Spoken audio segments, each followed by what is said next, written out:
Hello, welcome to Staring into the Abyss. I'm your host, Richard Gerlach, and I'm sorry if I find a bit distracted. I found this strange journal in the cabin, but with me as always is Matt Brandenburg. I, I've been, there's strangers in the woods, and I just have a tendency to follow them because they have really good candy. Are you sure it's candy or is it a van? I don't know what it is, but when somebody's offering you something, I'll take it. And looking at Matt concerningly is Vitlame Mist. I'm just saying, whatever you do, don't look in the barn. And today we are going to be discussing the short story, The Woman in the Wood by Daniel Mills, which can be found in his collection Among the Lillies, which is a really great weird fiction collection. And this story, if you're a fan of Laird Barron, has a connection to the Old Leech mythology. So we definitely need to get into Barron. that. Yeah, we do. There's a lot of Old Leech. It's like the Old Leech is so vague at points too, where it's like anybody could really do it. Yeah, because like I was trying to figure it out. So that will be my big question later, which is just you explaining where that tie-in is. I believe it's there. But it is there, but it took me a couple reads to get it through. Like I will say, when I first read the story, because every time I get a collection, I'm always curious to see like where the stories are published, like what was published where, you know? And so this one said it appeared in The Children of the Old Leech, edited by Ross Lockhart through Word Horde. And I'm just like, oh, that was the Laird Barron tribute collection. So from what I've read, it seems very subtle, but we can kind of discuss that when we cross that bridge. Excellent. But I will say, I think Daniel Mills is really good at writing what I call New England folk horror, essentially. Like all his stuff just takes place in like the New England wilderness. In like old New England settings, and I'm like, you're really got a knack for this old school New England kind of vibe. Right. He had a podcast actually that was really good called this Them Dark Mountains, I believe it was called. And it was just him talking about weird crimes. Excellent. Like just folk crimes of like randomly meat fell out of the sky. What was up with that? And then kind of like getting into like everything. Did he have an answer? It was vultures puked up something they ate. So like, and what they ate, I believe, was a dead person. And so there were human body parts that were falling from the sky on this person's farm, and they were like, "What the fuck's going on?" Wait, you said body parts, as in like a whole arm, maybe? I forget. It's been like 4 years since I listened to this podcast. So why don't you know this? I smoke a lot of weed. Jeez. I mean, there's one thing if it's just like vomity chunks of meat, but I forget what it was exactly, but he like his podcast is all about some of that, or someone kind of changing their identity because it was a lot easier to kind of fake your identity back then, sure. And kind of like shenanigans people got into and stuff. It was an interesting podcast, but I think he got too busy to kind of keep it going. That's fair. Yeah, it's very fair from experience in podcasting. Yes. But I think before we dive into the story, it would be good to go over some recommendations from the last 2 weeks. And I'm going to do what I can to be quick because I have watched a lot of things, but I'm just going to keep it down to the bare essentials. So first off, I saw the new Teenage Mutant Ninja Turtles movie. Yes. What'd you think? And it was a lot of fun. Wasn't it? My only criticism is I felt it was a little bit too much gross out humor. But besides that, I had a really good time with it. Too much gross out. Well, you enjoy the vomiting and stuff, Matt. So like, I knew you'd be down for it. Whereas like the first couple times is okay, but by the end, I'm like, okay, we get it. There's more gags you can do. But even that being set aside, the chemistry between the turtles is great. Yeah. The animation was awesome. Right. The plot was pretty good. Yeah. And I had a really fun movie. Like, I had a really fun time at it. Yeah. I think it's really cool what they decided to do. Like, I don't want to totally spoil it, but like, I liked where the focus was and who the main villain was. I agree. In this, just because we've seen the other type of thing over and over. So this was something different. Yeah. And I thought it was really clever. I also saw Cobweb. Oh, yes. Anthony Starr, which I thought the movie was awesome, but apparently it's getting very divisive reviews among horror people. Surprise. Yeah, surprise. I will say this. The third act of this movie hits you in kind of a way the third act of Barbarian hits you. Okay. To compare the movie to Barbarian, but it's one of those things where like something happens and then the third act brings about this kind of tone shift that could be seen as kind of silly. For me, I thought it really amped up kind of like the horror elements of it, personally speaking. But some people could be like, yeah, this lost me at this plot turn. For me, it worked. It's not going to work for everybody, but ultimately it's about this little kid who's like in middle school, and every night he's hearing noises behind the walls. Oh, you're talking about Cobwebs. Yeah, you've seen it, right, Vitlame? Yeah, I watched it. What did you think of it? I liked it. I enjoyed it. It was so good. Yeah. I mean, like how anything with Anthony Starr in it is just like you're gonna get a creepy vibe out of it, no matter what.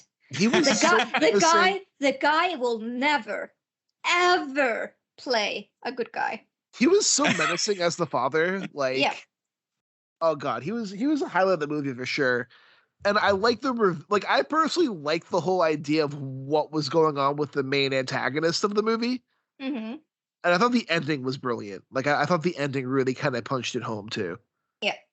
But yeah. Yeah. The third act was like brutal as hell. Yeah.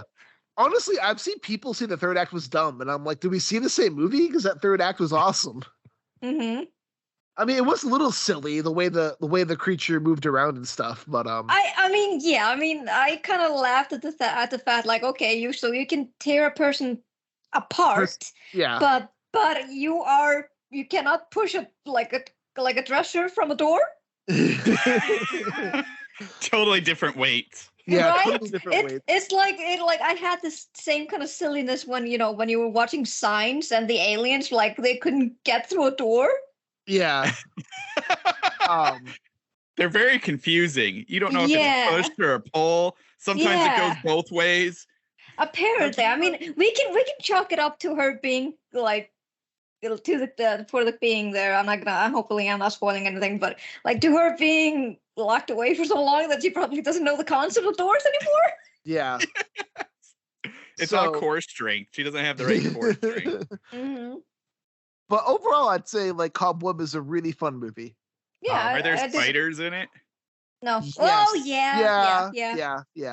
Okay. But I mean, but don't it's not. spoil, but it won't, like, if you don't have like severe arachnophobia, it won't like give you the creeps. Yeah, there's only really one spider scene in the whole movie, and it's like it comes and it goes. The Cobweb is a reference more to something symbolic in the story. Ooh, deep.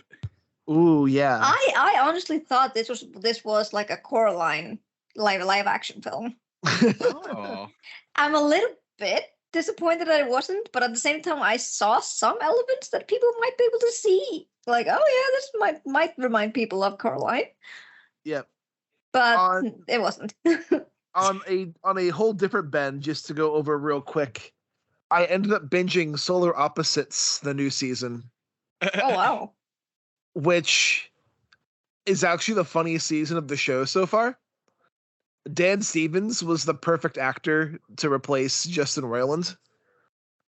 And he makes the show like 10 times funnier. Damn, I need to watch it now.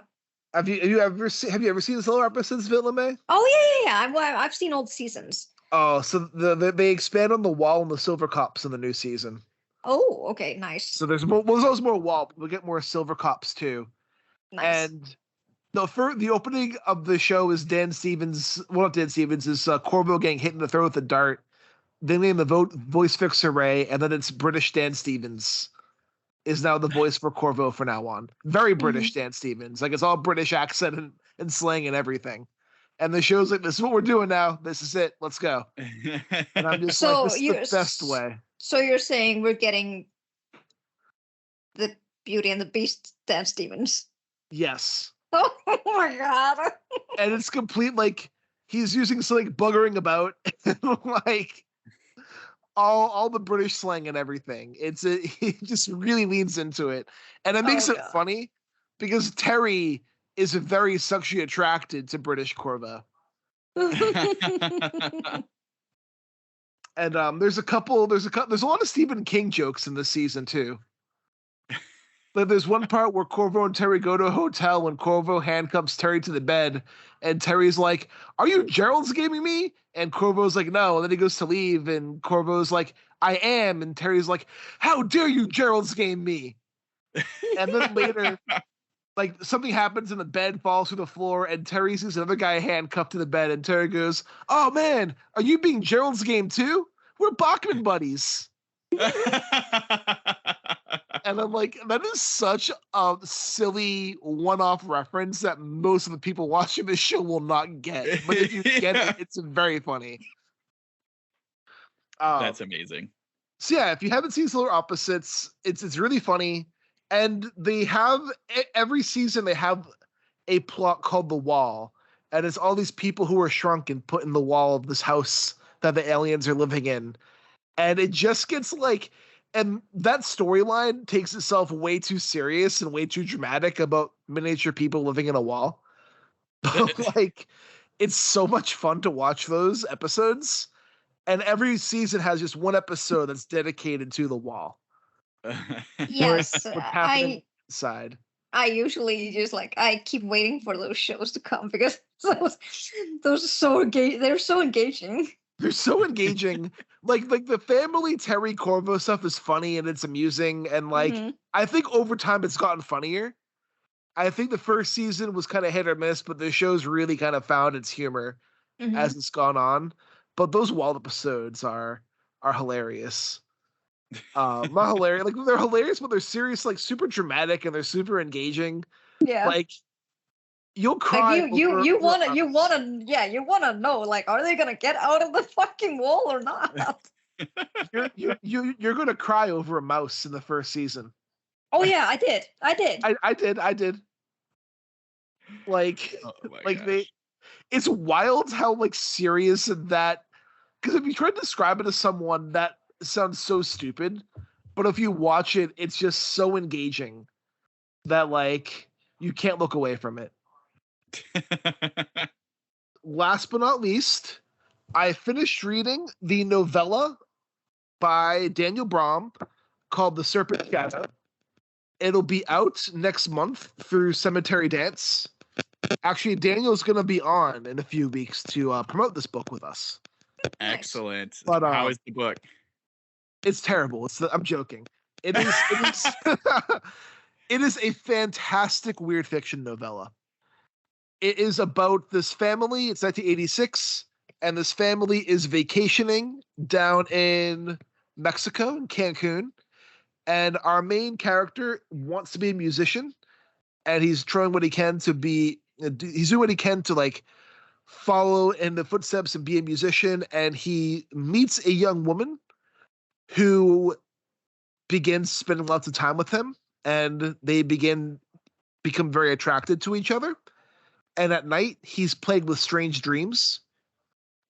And every morning and every day, he hears about the White Lady coming and strange things that are happening around the city. And every time he dreams, he has this dreaming of an egg that's hatching. And when it hatches, it's the most darkest dark that you lose yourself in when you peer inside.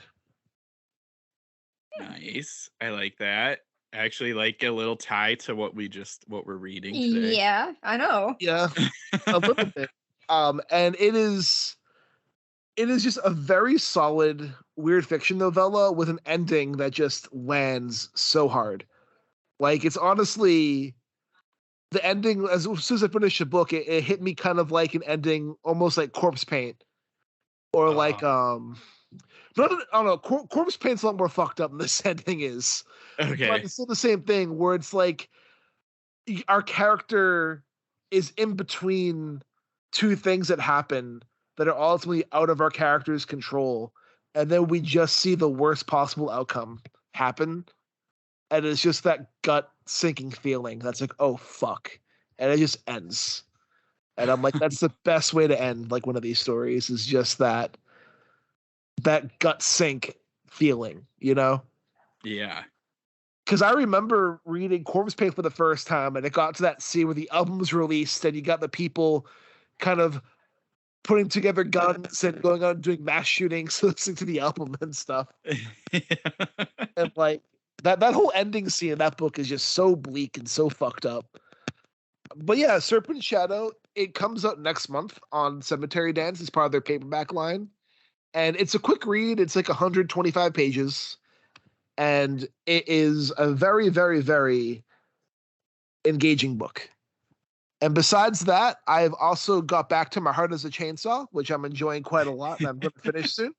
I had some book ADHD, but I'm back on track now. And I had started the new Gemma Files collection, Blood from the Air. Nice. Yes. And so far, I've read the first story called Lillies, which was a really great kind of classic Gemma Files story. Like, I don't know, I feel like Gemma Files stories are kind of their own genre of things. Yeah. But Matt, what about you? Well, keeping on this Gemma Files train, after us discussing her story last episode, I think, or the episode before that, I decided to reread Experimental Film, which still great as you can imagine. It was fun to read it again after reading that story from Visterion and where we had found it. Just because you could, I don't want to say see parallels, but it just this kind of idea of media and what it wants and what it needs from us. So that was kind of fun. But just, yeah, overall, it's just such a great story. I love this, the exploration of Canadian film history and just, I mean, like, it's so Canadian, them hanging out at Tim Hortons and, you know, all the trains and all the talk about Toronto, which is a great city. If you haven't been there, I highly recommend going. I go quite a bit and I love it. So it was fun to kind of get back into that mindset. And it's just a cool, like, weird look at movies and fairy tales and unique fairy tales, not our typical grim fairy tales. And, you know, just this idea of old nitrate film and what can be captured on it. I kind of picked up this time just a little bit more of like what, you know, the silver and everything that's put into this film, and the actual film, not the movie, but the actual product, and just like what that ties to with this like entity that wants to be seen. And it's fun too, having reread it now after a while and having read more stories, this concept of not really lesser gods, but just not God with a big G. And just this concept of wanting attention and doing whatever they can for attention. And doesn't matter if it's good or bad, because to them, those concepts don't mean anything. It's just that as long as people are paying attention to them, then that's all that matters. And it was just fun to kind of like look at that and kind of think about some of the other stuff we've read or I've read, and just that tie into that world. And to think, I think this came out in 2015, and well before my sojourn into weird fiction. So it's cool to see where the elements were in that. And I mean, and it's just the way she wrote it was cool, kept you really engaged and kept you guessing on what was happening. I liked the idea of somebody telling you a story again, like we talked about with her other one, and not knowing like what actually is happening. You can pick up hints and stuff, but I really like this time I really paid attention to this idea of like when you start really questioning the narrator and what they've seen and what they've done, and you're like, oh wait, there's a lot happening that we weren't getting, but now we're kind of getting the hints of this, like maybe there's something else wrong with her. And so anyway, super great. If you haven't read it, I highly recommend checking it out, especially if you like. I see it on a lot of found footage lists for books, and it definitely belongs there because it's definitely explores that world. So experimental film, Gemma Files. Let's see. The other thing I read was Howls From Hell, which is an anthology from the Howls Society, and it's a lot of first time, I think, published. Maybe not first time published. Let me backtrack that.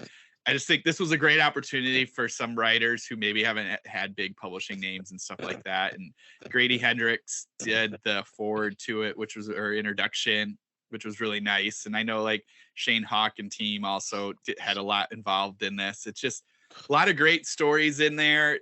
There's some really cool illustrations. I wish I could remember some off the top of my head, or I had the book in front of me and I don't. But overall, it was a lot of fun to read and just see people exploring different things and trying different things in it.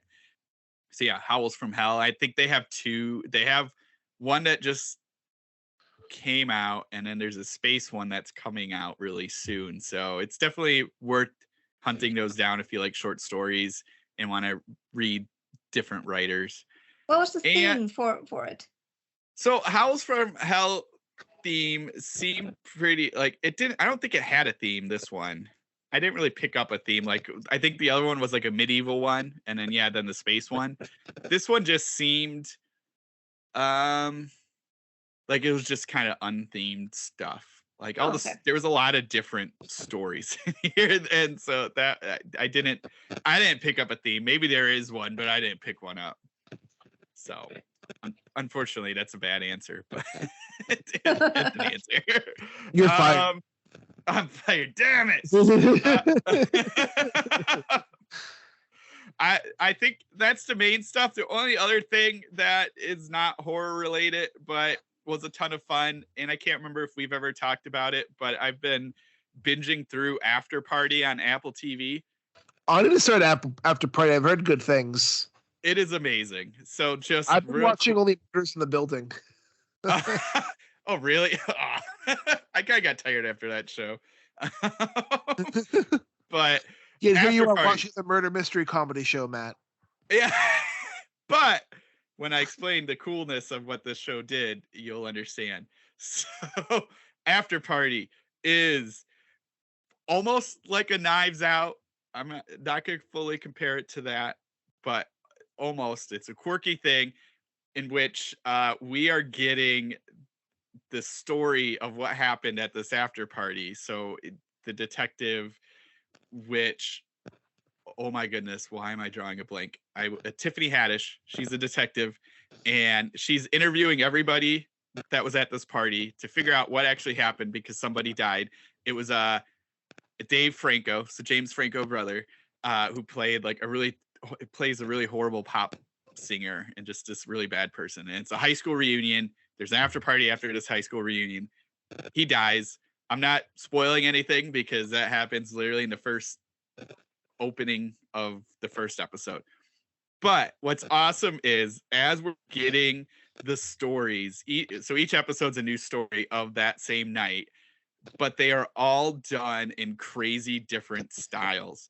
So there's romantic comedy, there's animation, there is like super action, there is a Wes Anderson episode, and so you're getting all of these just like 90s high school episode.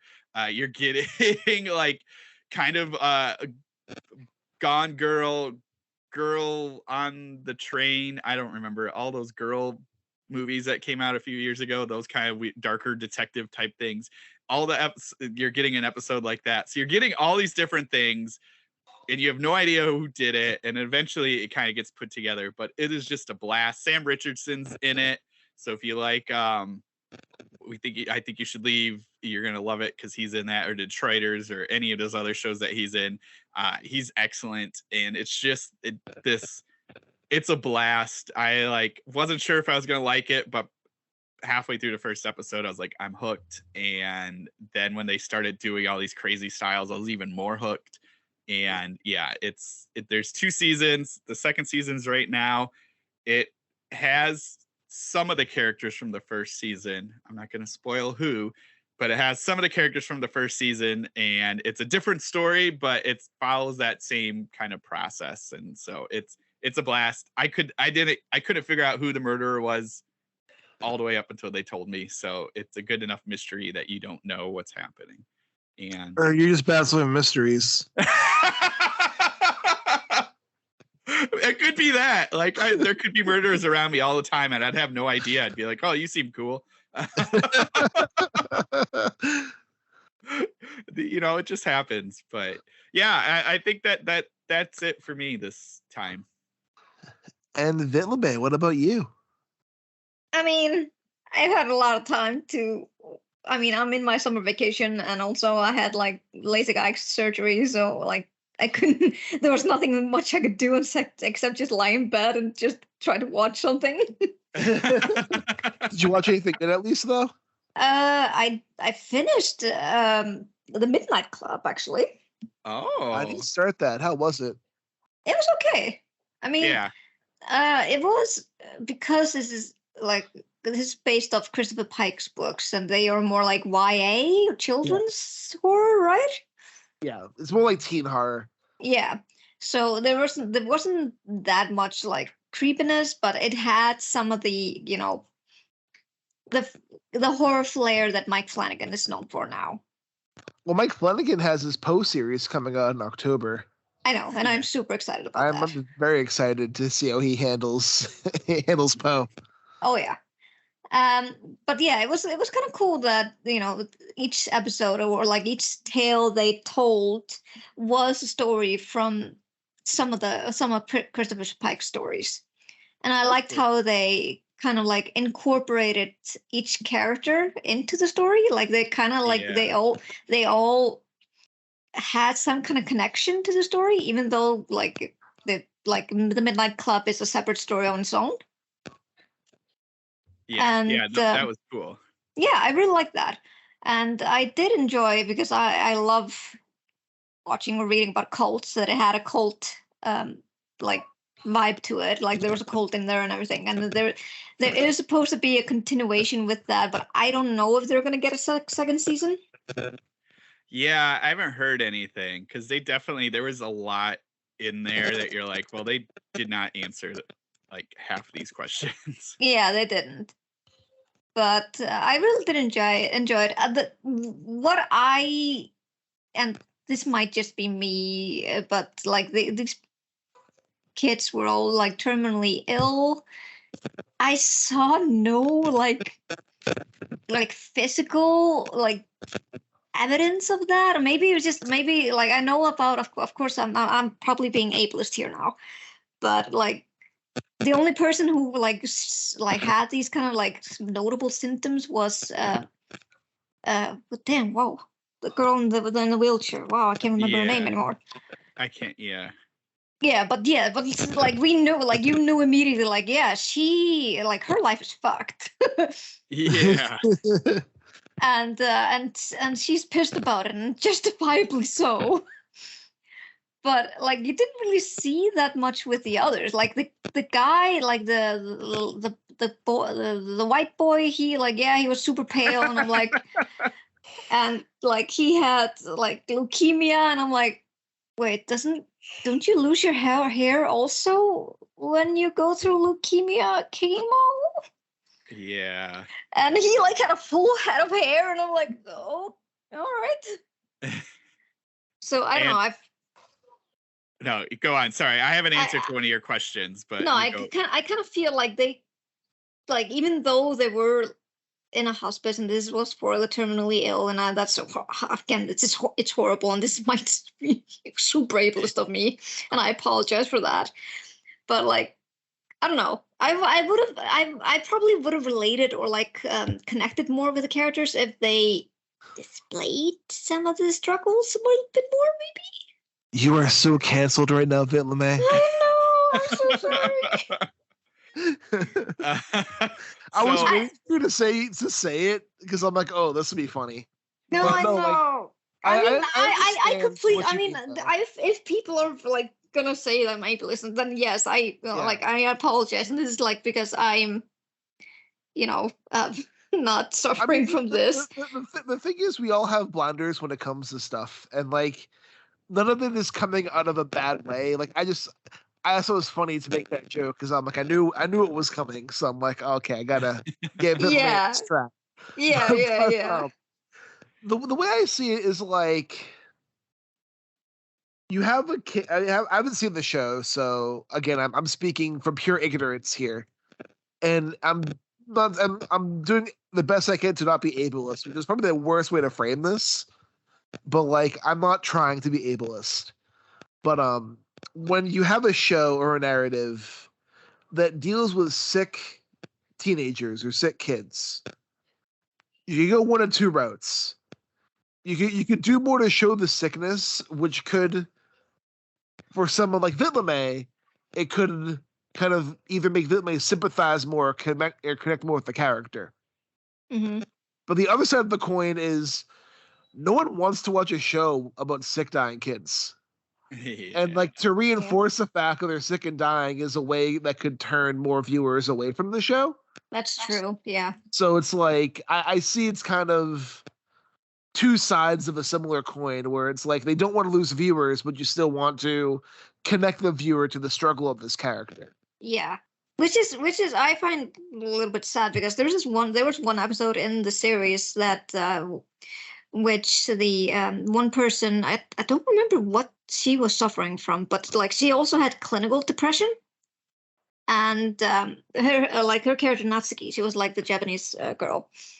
Yeah. And her episode was, in my opinion, the best one because it really showed depression in a really good way. Yeah, that was a hard one. It was super hard. It almost made me like because this was when I was still like recuperating from the surgery, and I was like, I can't cry. Don't let me cry. Don't let me cry. Oh, yeah, you could. And I was like, I can't cry. This is too sad. No. I actually had to like step out of the bedroom and just take a walk around the apartment. Like, I can't cry. This is too sad. Oh, that's true. It's so funny. But it was really good because it portrayed clinical depression in a really like believable way, and the stories he told was also super depressing. Yeah. But also like conveyed her struggles with it. Yes. And I was like, why aren't there other stories like this too? Because yeah, if you want people to like really know how the struggles are, then show them. Yeah. No, it was that was a tough one. I'm trying to remember like all of them, but that was there was good ones in there. To answer your question, season 2 is not happening. Aww. But Mike Flanagan did go I googled it. So it's on variety.com, but if you just Google it, you'll find it. Mike Flanagan went through and gave answers or what he thought he would have done for season 2 that would hopefully answer the questions he posited in season 1. So if you want to see what he was planning, you can find the answers. And okay, I think it's good because it was like sometimes it's tricky, especially with Netflix, because like you thread in all this stuff, and he threaded in a lot of questions and a bigger story that unfortunately he couldn't answer. So that's always that tight line to walk, because you want to do something longer, but then you're on that dangerous thing of Netflix being like, oh, we're done, sorry. And so Which is weird because Netflix used to it. Like shows used to be guaranteed 2 seasons on Netflix, and now like half the time they're canceled 2 days after they premiere, and it's just like, wow. I know, it's so like stupid. why even bother getting invested if they're just gonna do this? I know. I'd say Mike Flanagan, when that happened with the Midnight Club, that kind of ended Mike's relationship with Netflix. Yeah. He said the Poe show is the last Netflix show he's doing. Yeah, that makes sense. He was already booked for that like a while ago. But he has since gotten the rights to the Dark Tower. Ooh. And he's been working with Amazon to try to do our Dark Tower TV series. Ooh. They're gonna try to do that again. I don't know. I think they should just leave that one alone. If there's anyone I trust with it, it's Mike Flanagan. But yeah, it's there's only just don't let him cast Matthew McConaughey in it. Seriously, I mean, I don't mind Idris Elba because he be fine. but McConaughey was just like, I don't get why you're here, but okay. But honestly, like I do think if anyone were to do Dark Tower justice, it would be Mike Flanagan. But who knows what's going to happen next with any of that? With the Dark Tower, such a big and complicated project to even try to do. That like, yeah. Good luck to anyone who can do it. Yeah, exactly. What else did I also finish? Oh yeah, my husband and I, we decided to like watch a bunch of horror films. We still have some left that we want to watch, but we finished Cobwebs, and we also watched Renfield. How was that? Man, Renfield is so much fun. How'd you like it? It's brain dead fun. I really, really, really struggle to shut down my brain while watching it. It's dumb. It's a very dumb movie. It's super dumb. But I did like Nicolas Cage hamming it up as Dracula. Yeah, Nicolas Cage was a highlight. Yeah, you could tell he was really enjoying being in that role. So I was like, yeah, I mean, you get a pass. I like that.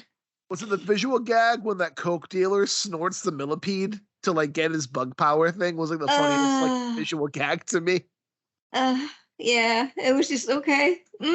Like you're doing this, all right. Like feelers crawling through your brain. That's awesome. God, that sounds horrible. Yep. There's also some ska jokes in that movie too. I heard. I told my husband about it because, like, oh yeah, there's a lot of ska in this, and he's like, and I was like, how do you know that? I'm like, oh, Rich told me about it when he went to see it. So many ska jokes. Yep. So yeah, that was. I mean, it was a fun entertaining. I'm glad I didn't go to the movies to see it. I probably wouldn't have wanted to waste money on it. And then we watched a movie called Consecration. Huh. Well, how was that? It was good. It was better than we expected. Like on Rotten Tomato, was it Rotten Tomatoes or Metacritic? I can't remember. Like they had like a score of 3. Oh, you know what's good? You know what's good when the critics really hate it. Yeah. So we watched it, and it's about this woman. The Jenna Malone plays her. I don't know if you remember her. Is she the one who was in Sucker Punch? Yes. Yeah. Mm-hmm. And she plays like this woman who discovers that her brother, who was a priest somewhere in Scotland in like a really like religious sect, killed himself there. And she doesn't believe it, and she wants to go and see for herself.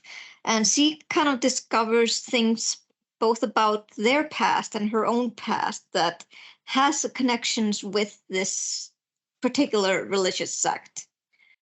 And like they were just all nuns, like in white clothing, and that's really creepy in itself. Like I don't care about the black nun that Blumhouse's has, but give me a nun like in white clothes and being super strict. That's creepy as fuck. Yeah, like they had like really weird elements, but also like the twist was really good. And yeah, I was surprised that it got such a low rating. I was like, this was definitely a 6 or a 7, in my opinion. Oh, it's on AMC Plus here. I think I might give this a try. Yeah. And it was so funny because my husband, he decided to watch Smile 2 days ago. And I had already seen it, so I was like, yeah, you go watch it. I'm just gonna go read. And then he came to me after he finished it, and he was like, how did this get a bigger rating than Consecration? Consecration has a 42% on the tomato meter and a 32% audience score. Yeah, right? It's so weird. It's a good one. It's like, it's a slow burn. That could be why people didn't like it. Probably not. It doesn't have any like jump scares or anything like that. It's just really like good slow burn, cultish, like possession, though not really possession vibes to it. I really enjoyed it. I'll have to check it out. Yeah.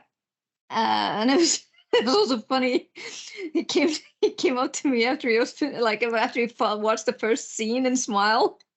And he just looked at me, he's like, that scene was so fucking dumb. and I just looked at him like, oh, really? Do tell. And he's like, this would not happen in a hospital setting at all, especially in concerning with the mentally ill. And I'm like, I know. And I just let him bash him because he works in a hospital, so he knows about all of this stuff. And he's like, this was so fucking dumb. And I'm like, yeah, I know. This is a dumb fucking movie. It's just it's for the Gen Z audience. It's not for us. Honestly, so my whole thing with Smile is it's dumb, but it's pretty much like The Ring, but for this generation. It's like almost the exact same plot as The Ring. Yeah. And like The Ring was effective for us when we were that age. We were teenagers. I remember seeing The Ring and was terrified. Yeah. I was like, I think I was like 15 when I saw it. Oh, I was like either 14, 15 years old. Yeah. Like so, like the Ring was absolutely terrifying to me, and I could see Smile being the same to the next generation. I walked away thinking it was okay. Yeah, same to me. I was like, it's fine. Great. Wasn't terrible. It's a fine horror movie. It's a good introduction horror movie to kind of put someone into the horror pool. Like this would be a good one to watch. Yeah, I also saw Talk to Me. Oh, what'd you think of Talk to Me? I liked it. It was really good. It was a really good example of grief horror. Oh, it's really good, and like I like how there's a very few jump scares in it. Yeah, me too. And it's completely, how should I say, like authentic jump scares. Like it didn't rely on stupid music. It didn't rely on like, oh shit, it was the cat thing. It was completely authentic because you didn't expect this to happen. You're like, oh shit, okay. Dude, that opening scene was like, holy shit. Yeah. When like the dude goes to the house party and bangs the kid's door down, and he's like, "We're gonna leave," and the kid fucking stabs him in the face. Yep. Oh my gosh. Yep. Like it started with a bang, and I also loved, this just reminds me of like with the revelation of aliens exist and stuff, and like how the kids were like treating this possession thing as just something funny or just something to mess around with. And I'm like, it was a metaphor for like drugs. They were just treating like it was a party drug. Yeah, exactly. So I was like, this is like, this is basically how we're gonna treat dangers from now on. Yeah, pretty much. Like it's basically don't look up. You're like, huh? So the world's ending? Okay then.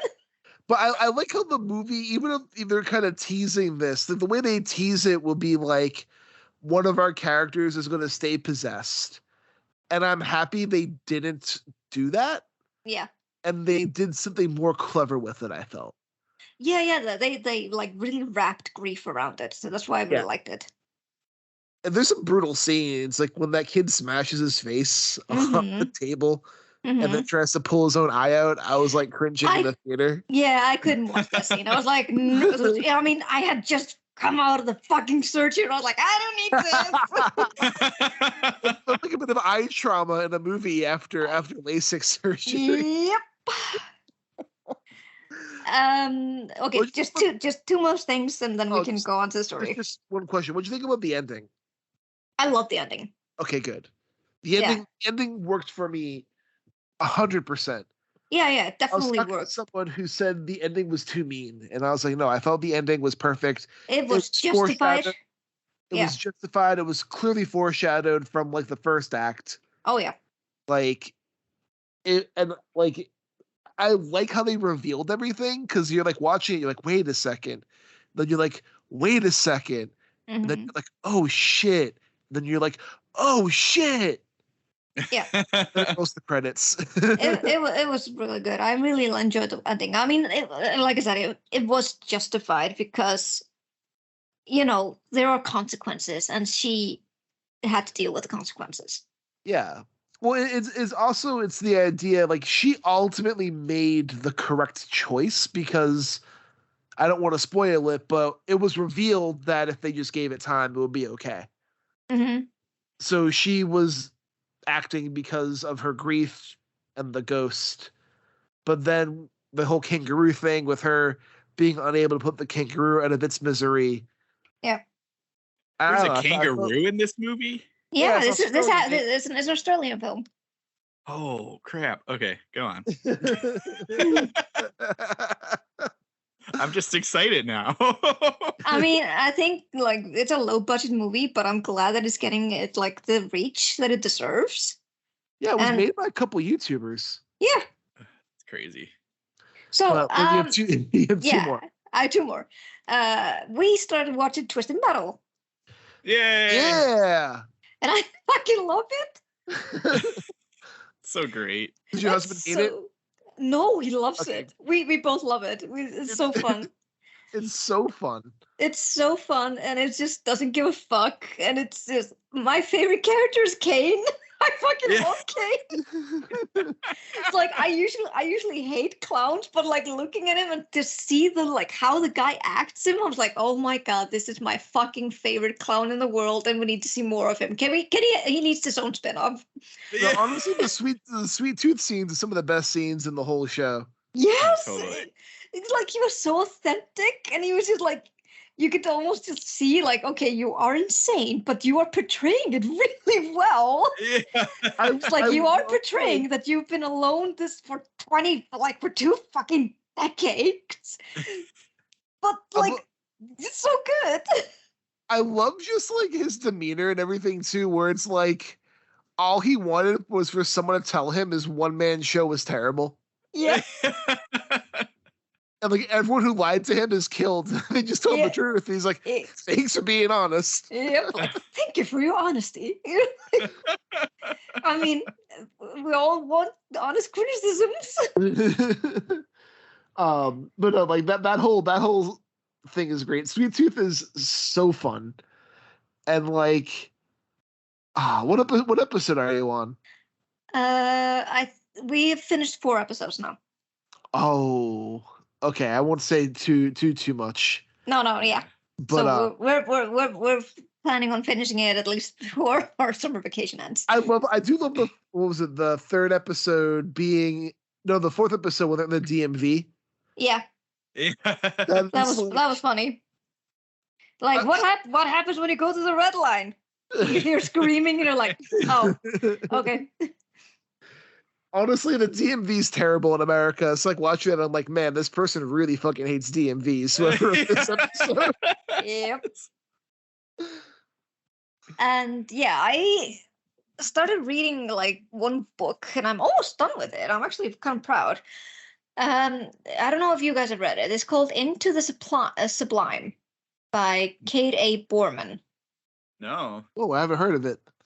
It's kind of like I would probably just kind of describe it as like a YA thriller, maybe. Like here's like just to give you a little bit of a hint, like what it's called. When the cops arrive, only a few things are clear. 4 girls entered a dangerous cave. 3 of them came out alive. 2 of them were rushed to the hospital. 1 is soaked in blood and ready to talk. That's awesome. And it's really good. It has like the Descent vibes into it, because they're going into this really like like unmarked like cavernous tunnels, like somewhere in like not like in Colorado, I think, not far from Denver, I think. And they're all going there because they've heard of this lake that is called the Sublime, and if they like, there's this lore around it that if they go to the Sublime, what you want to change about themselves will change. And so all of these four girls have some kind of like motive to go there. But the police, and this is like both kind of like told in like from like the police is questioning the girl who is ready to talk, and it's like through her narrative. And that's the thing, because she is a really unreliable narrator. So you really don't know whether this is happening is true or not. So you kind of really, if you want to know what's happening, you have to always jump at the like the first pages to see if what she's saying is like if she was lying or not. Yeah. So it's really interesting. Like I'm like almost, I have like I think 100 pages left, and like things are getting to like a breaking point with the girls, and I'm like, this is getting fun. And I love this because for me, if you're going like for this kind of route, if you want to have like an unreliable narrator, you need to go this route. And the entire time as I was reading it, I keep comparing it to the one story, the novella that I absolutely detested, about the like group of people going into like a subterranean like bunker or something like that, or like a sunken bunker. Yeah. And it had like a unreliable narrator there, but it didn't go that far. It's like you didn't really know like the motives of the characters or how they were or anything like that. And for here and Into the Sublime, Kate A. Boorman really managed to give us insight into like all the lives of the girls, but also keeping them a secret all the way to the end. So if you want to know why they're going there, or like how they ended up going there, and who survived and who didn't, you have to keep reading. Oh, nice. So I'm really excited to finish it. Hopefully, I can finish it just this weekend. That sounds really good. Yeah. And it has a really killer ass cover. I was like really drawn to the cover, so that's basically one of the reasons I bought it. I was like, oh, this is a damn good cover. Honestly, cover sell. Yeah, they do. Cover sell. But is that everyone's? Are we ready to dive into this mysterious journal? Yes. Yeah, I think so. so. Right. So today we discussing The Woman in the Wood by Daniel Mills, which can be found in his collection Among the Lillies. But so, as I said, this is from the Old Leech Laird Barron tribute anthology. And it's kind of hard to place this in like the Old Leech stories. Yeah. And I think discussing the Old Leech to begin with isn't really the best way to talk about this story. But ultimately, we are reading the diary of James Addison Thorndike II, which is quite the New England name, if I say so myself. Thorndike. I don't know too many seconds or thirds, so I know like a couple juniors, but that's about it. Yeah. And ultimately, we are just reading his journal, and every day he updates it. But what makes it strange is at the end of his entries, he has these texts that's all scratched out. Yeah. That's talking about just this woman in a white nightgown standing by the bed and feeding him her breast milk and among other things. And then it just goes back and forth between what's happening in the daytime and then these strange things happening at night, while things begin to happen around his home that are odd, like an animal's dead and all his insides are on the outside now. What's up with that? Well, and like right from the start, so was it James, right? It was James. Yeah, James is living or is spending, I don't know, the summer spending some time with his aunt and uncle because he's sick, which They did not specify what kind of sickness that he has. Yeah. Which my like gut immediately went like, oh, he is insane. Yeah, that's what I was feeling too. Hence these scratched out marks, which Yeah. I think is interesting because and stories like these are always kind of interesting to kind of look at, because we get the first entry, and like Rich, like you were saying, then there's a section that's all scratched out, or it's just a line through, like we can read it, but like there's like an editor's note, like, oh well, we found like these were all scratched out, we're displaying it as is, or something like that, which then goes to like, you know, even if you want to step back into like, well, who's editing this and who scratched it out, and like who's publishing these journal entries, and so where are we reading this from? Like, are we as the reader? Exactly. So like it's just this like kind of fascinating deep look into this thing, and it's like you're getting everything happening through James's journal entries point of view, and it's just this, he's there because he's sick from the big city, and he like is explaining just, you know, life on the farm, but then also he's like finding these animals, and then hearing his aunt and uncle talk, which we can get into in a moment because I think it's an interesting thing. It's just this like, so it slowly gets into more and more of this. And, you know, I think I said this I'm just drawing blanks on our past episodes, but this also had a little bit of the ceremonies action in it. With somebody's journal entries, somebody off in the farm and noticing all these weird things happening in the woods. It's and he's reading a weird book at one point that we don't fully know what it is, which maybe ties into the leech stuff, which we can talk about. But it's the way it's presented and the way this story goes was really engaging, because you're trying to figure out, like, one, what's wrong with James, and then two, what's up with these scratched entries, and then what's up with the animals inside out, and our lady in white, what's up with her. Just one question before we dive into this. Who do you think scratched out the entries? Like what do you think? Like, who do you think would have like done this? So personally thinking, I think it was James himself, especially because it says the text was subsequently crossed out while the ink was wet, presumably by the diarist himself. So it's either James did it himself, or maybe something else or someone else was also there, and they did it after he did it. But I don't think, because we have that one detail saying it was crossed out while the ink was wet. Tells me that like it had to have happened while he was still writing it, or while it was needing to dry. So it either have had to come from him, or maybe that lady in white, or that S lady who appears in his diary, who's also the lady in white. There's an S lady. Well, he just says S's. Yeah. Okay. But that's who's referring to this lady. Like here, it says S's mouth clamped over my own. Her tongue pushes past my lips and wraps itself around mine, long and slick as an eel. I bite through it. I choke it down, the twitching weight of it.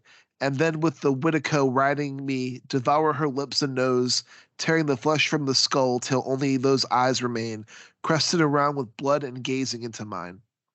Okay. All right. Yep. I know. And that makes sense now. Yeah, I was wondering, I actually forgot about that line about it being wet, because I was thinking the same thing too. But maybe I was like, well, could it have been like the ant?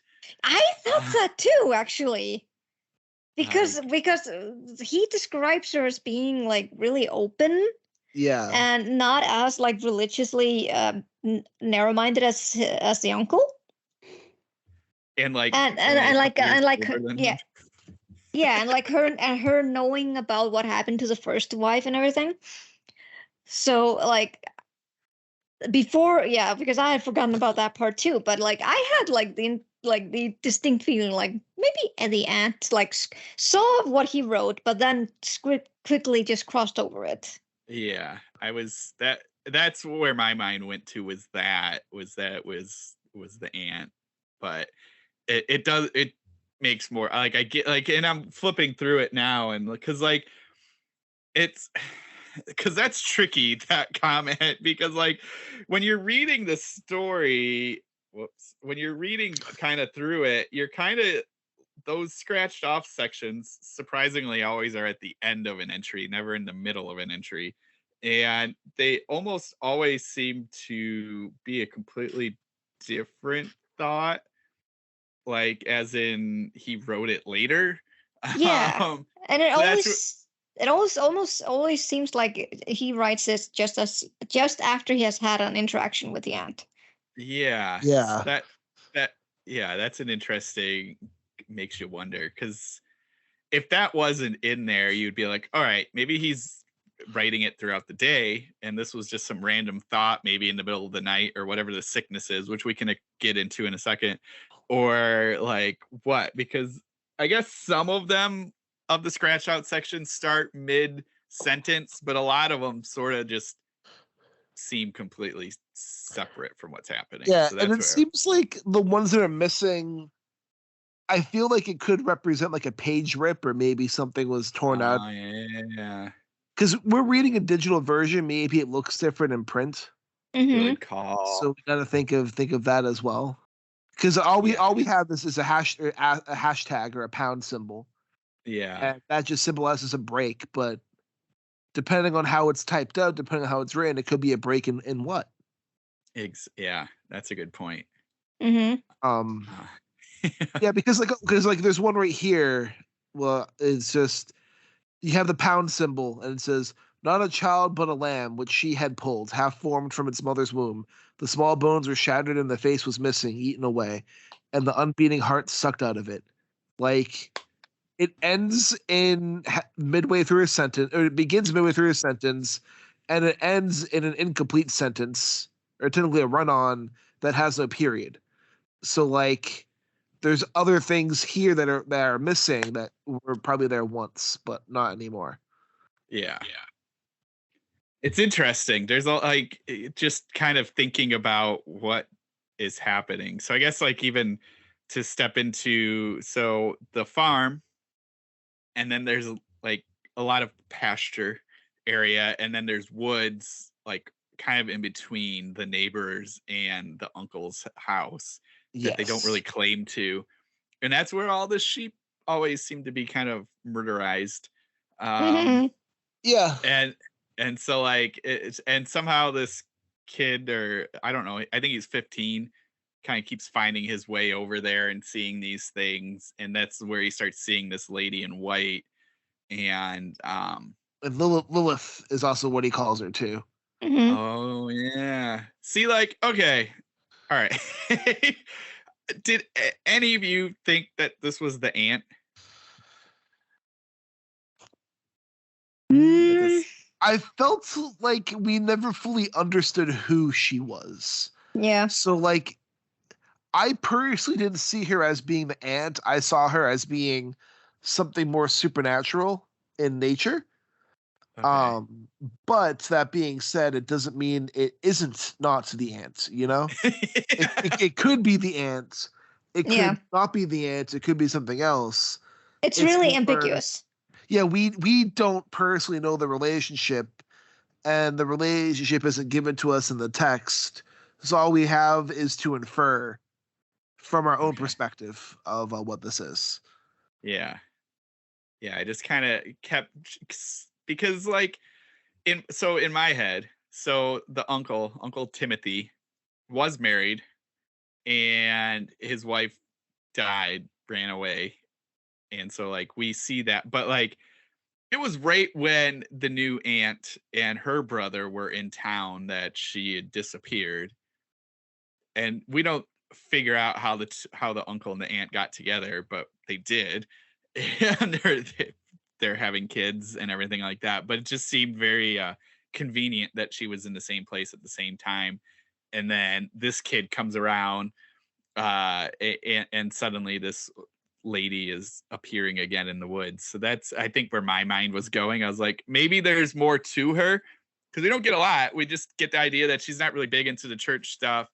And whenever somehow she knows what's in the journal, because at one point she mentions that there's evil stuff being written in this journal, and she disappears maybe not disappears is the right word, but she like when they're at like the church lunch, is she quickly kind of goes away as the husband's talking about our main character's sickness. So all this stuff just made me think that maybe there's some sort of tie to the aunt and this thing in the woods. I mean, it's totally plausible. Like I could buy that. Yeah. My thing is the thing. So kind of how I'm seeing the connection to the old leech stuff. It deals with the thing in the woods, the lady in the woods, Lilith. Okay. Right. Like during nighttime, there's that thing where something is put inside of James. Like he swallows that thing that woman kind of feeds to him, essentially, that weird kissing thing. Yeah. And I think that's kind of our connection to the old leech mythology, where these sacrifices are going towards Lilith and are kind of bullying towards something more sinister, that our protagonist kind of finds himself an unwilling participant of, essentially, or maybe all too willing participant of. Yeah. Well, and that's a good question. Why make him have some sort of sickness and then have all this stuff happening too? Like, is he doing all of this? Does that lady even exist? I mean, he could also be doing all this. I had the impression that he definitely was killing the sheep. Yeah, no. He was making having the sacrifices. Yeah, he was just like having blackouts and didn't remember what was happening. Okay. Yeah, no. He was 100% killing the sheep. Like, because like for me, especially like, you know, when you're a horror film veteran, like usually the people who find these bodies are usually the ones that do it, you know. Yeah. No. So I was saying that he wasn't killing the sheep. I just think like I don't think the lady in white is an entirely made up entity. No. I think he was the sheep. He was killing the sheep in a delusion because he had those weird hallucinogenic deluded writings at night. But at the same time, he was sacrificing them to something. And maybe his subconscious, he knew what they were sacrificing for, but he also knows like there's something wrong with him. And he believes this being, Lilith, is the only one who can save him or who knows what he's going through. Huh. Interesting. Because even the end of the writing is the last paragraph is, now it is nearly night. The cool of the pine wood waits for me. The woman called Lilith the Screech Owl. She knows the thing that is in me, but still she beckons, and I will go. Okay. I'm just wondering, like, with the last the last sentence, like he says the cool of the pine wood. So is he laying in a coffin? Oh, good question. Because, you know, he says, coffins at that time were usually made out of pine. He says the cool of the pine wood waits for me. Yeah, so I'm thinking maybe he's gonna go in a coffin. Maybe, or maybe he knows he's gonna die soon, so that's kind of his way of saying like, soon I'll be in the coffin. Yeah, I think so. I think it's more if his uncle catches him, because he's scared of his uncle. Remember, like this away from his uncle. Well, I think it's justified. It is justified. We haven't talked about that part yet, but it's because he ran away and he knows if his uncle finds him, he's done for. I think what's interesting with that last line, now even because the woods that wood thing is interesting, but is the word still in there, that she like still she still wants him even though she knows the thing in him. So like is he is she scared of that thing, Lilith, and that even though she might be scared of whatever's inside of him, she still calls him to the woods. I think that's an interesting I thing. I think he thinks she should be scared of it. Okay. But I don't think she's scared of it due to all the weird other things happening around all of it. Yeah. But I think he thinks she should be scared of it. Okay. Yeah, because that's it. That, like, you calling that out and looking at it, that just makes me wonder, like, if again, that question of if she even exists, and if that, which then ties into kind of what you're saying, is that he thinks she should be scared of it because he's scared of it because he made her up, and so he's putting that thought into her, or it's just like everything he's done is not even what she really wanted, or maybe she's trying to, like, that's interesting. I have to think about that one, because it's that word, that knowing and saying still, really makes you like, okay, then something isn't right there. But anyway, it's the what to go back into talking about the scratching out thing. I'm looking at it, and like the second to last page, there's a whole section that's in italics that's not scratched out, and that's all, I think, tied right back into what he's doing to the kid, or going to do to the kid, possibly. I think at one point he was like deliberating whether like he should have the kid as another sacrifice or not. Yeah.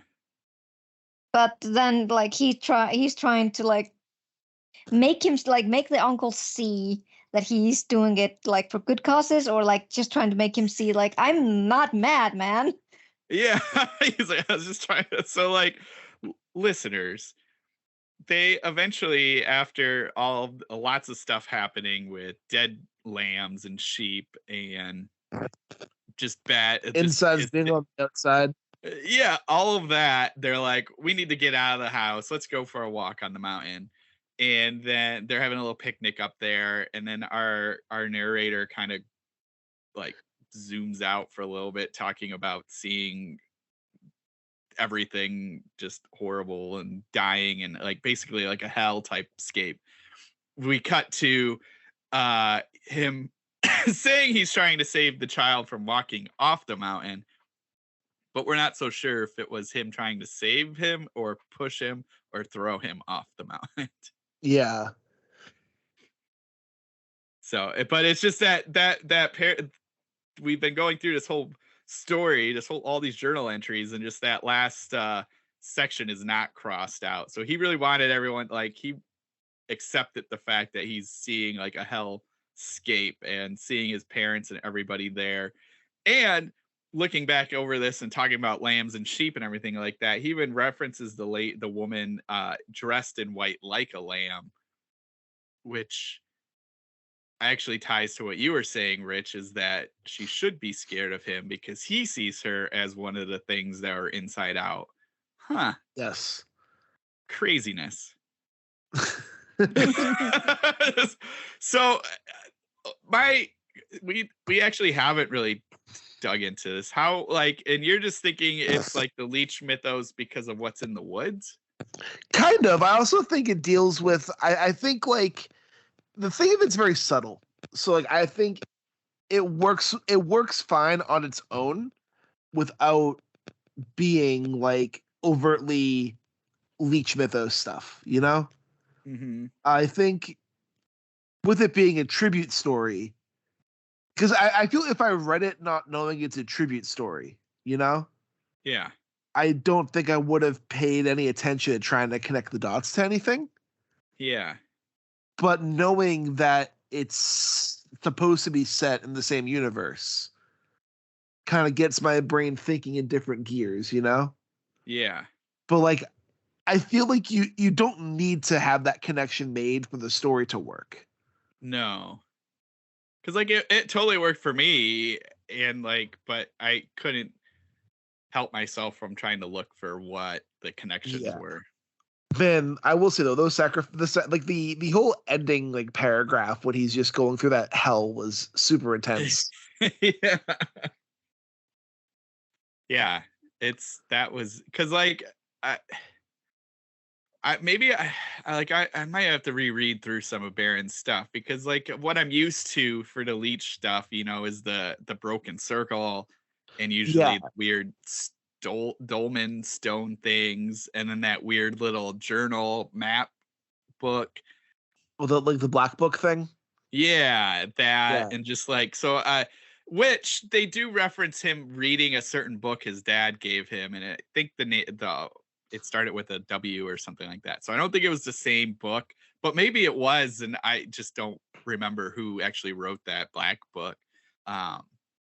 So it's just like you kind of get this idea that they know that maybe that's all tied into it. There's no stonework in this, so I don't know. I will say though, this is a really fun. Well, I was just say fun, but it's really good, just like a pestilorial fiction.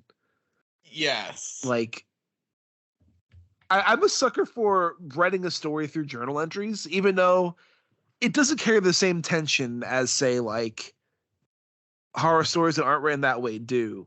But I think there's a talent to be had in writing a story that's very biased in this perspective. Yeah. And doesn't give room for outside interpretations. And only the author kind of really knows where the truth and the fiction lie in the story. Yeah. And I think like that's a very interesting thing to do. I will say there's some fun stories, like the next story in this collection, Lucilla Burton, 1857 to 1880, is just written through obituaries. I like that. And like I think he does interesting things with like his storytelling. But what was your feeling about the story of Vitlame? I mean, I got weird vibes, definitely.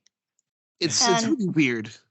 Yeah, but well, the thing with me, because I haven't read Laird Barnes stories that much, so I'm not seeing the old Leech vibes there, or like the connections. Yeah. But that's just on me because I haven't read them. But I love getting these epistolary stories. They're one of my favorites. And, seeing everything that is like squished apart, that it like kind of heightens the creep factor in it. And it makes it a lot more intriguing.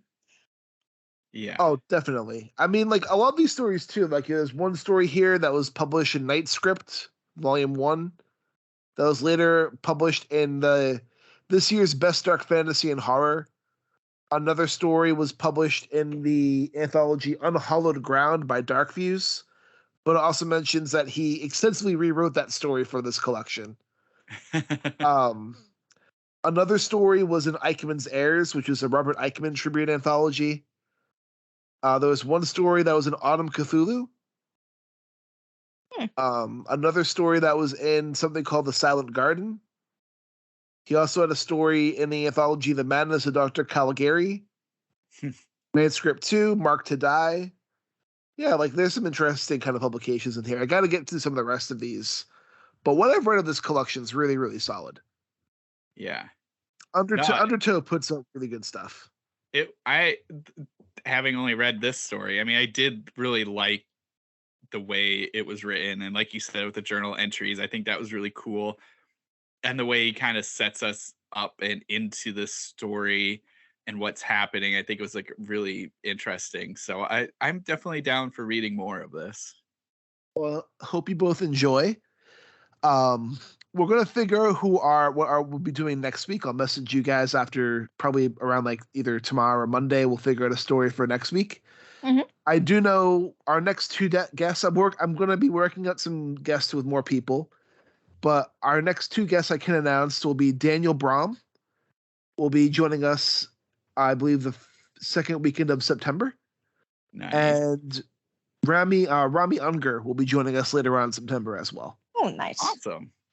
So we got 2 videos down. I'll be getting some more. But Matt, or Vitlame, where can listeners get in touch with you? I'm probably gonna yeet from Twitter if this blocks thing is gonna happen, but I'm not even like I'm still on my social media hiatus anyways. So yeah, I made the right call deleting Twitter. Yeah, so I'm still there as Vitamayass. So if people want to get in touch, they can do it they can DM me, or I sometimes like occasionally post stuff. I'm also on Blue Sky as Vitamay Mist and the B Sky social. It's a really long one. They need to change that. I know. You can just search the name, so I think yeah. I mean, they can search my name and they can find me there. Hopefully, I hope most of us from the horror community already have invites now. So yeah, we're probably all gonna just ship over there. Yeah. And Matt, what about you? Yeah, pretty much both the same things. I am on Twitter still, but I'm slowly backing away from that, I think. And Brandenburg DM. I am on Blue Sky, Matt Brandenburg. I think if you search for me, you'll see me there. Yeah, it's the black thing really kind of stopped me from wanting to use Twitter anymore. So it sucks because everybody's over there. At least not everyone I interact with is over in Blue Sky. So I kind of have to do a little bit of both. But I think I'm going to start slowly pulling away from that. Well, I have since deleted my Twitter. You can still follow Abyss with Add Into Staring. You can follow me on Blue Sky with just my name, Richard Gerlach. And that's about it for my social media now. But this is Richard Gerlach, and keep staring.